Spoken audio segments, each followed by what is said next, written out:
ভাই ও বোনেরা, আজকে আমরা গণিতের একটা মজার টপিকস নিয়ে আসলাম। তো আজকের টপিকস হচ্ছে কি, যে যদি আমাদের বিক্রয় মূল্য বেশি দেওয়া থাকে তাহলে আমরা খুব শর্টকাটে কিভাবে সলিউশন করব। তো দেখেন যে আমরা বলছি যে যদি বিক্রয় মূল্য বেশি থাকে তাহলে শর্টকাট নির্ণয় সূত্র হচ্ছে কি, যে ক্রয় মূল্য সমান কি বিক্রয় মূল্য যত বেশি থাকবে গুণন হচ্ছে 100। আর নিচে কি হবে, নিচে হচ্ছে লাভ এবং ক্ষতির যে পরিমাণ দেওয়া থাকবে সেটা যোগফল হবে। তো দেখেন আমরা যদি একটা অঙ্ক দেখি, তো এটা কি বলছে যে একটি ছাগল 10% ক্ষতিতে বিক্রয় করা হলো, বিক্রয় মূল্য 450 টাকা বেশি হলে 5% লাভ হতো, ছাগলটির ক্রয় মূল্য কত?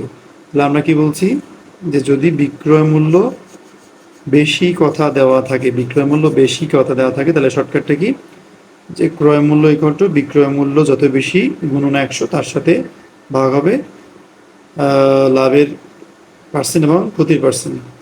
তাহলে আমাদের বিক্রয় মূল্য কত বেশি ছিল, 450, তাহলে উপরে কত হবে, 450 গুণন 100, নিচে হবে কত, লাভ। লাভ হচ্ছে কত পার্সেন্ট, 5, যোগ ক্ষতি হচ্ছে কত, 10%। কত হচ্ছে, 450 গুণন 100, নিচে হচ্ছে 10 15। এবার যদি আমি 15 দ্বারা 45কে ভাগ করি, 3 15 45, তাহলে 30, আর এখানে থাকতেছে 100, অর্থাৎ 3000। এটা হচ্ছে উত্তর, অর্থাৎ ছাগলটির ক্রয় মূল্য ছিল কত, 3000। তো দেখেন আরেকটা অঙ্ক আছে, যদি আপনারা এই অঙ্কটা বোঝেন তাহলে অবশ্যই কমেন্ট বক্সে এইটার উত্তর কত হবে জানাবেন। একটি